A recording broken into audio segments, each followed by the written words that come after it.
عزيزتي أعزائي، وأنا كنقلب على أصول بعض الكلمات لقيت البعض من هاد بعض الكلمات اللي ما تغيرش بزاف، اللي تقريبا بقات محافظة على الشكل اللغوي الأصلي ديالها، ولكن من ناحية المعنى خدات أبعاد ودلالات أخرى.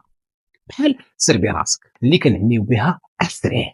فراسكم أن سربي جات من لو فيرب سيرفيغ الفرنسي، ولا قال لك الفرنساوي سيغ توا بحال قال لك خدم راسك. لا لاحظتوا معايا بين أسرع وبين خدم راسك وهناك فرق شاسع وكبير في المعنى، ولكن الإنسان إلا خدم راسو براسو غادي يربح الوقت ديال الانتظار، وبالتالي سوف يسرع. كل ما في الأمر أننا أسمينا الفعل على وحدة من الغايات ديالو، واللي هي ربح الوقت وتحقيق شرط السرعة، إنه التحور الدلالي. موضوع حلقتنا اليوم عندي لكم منه بزاف ديال الأمثلة زائد أمور أخرى حنبارطاجيها معكم، ولكن بعد الإنترو.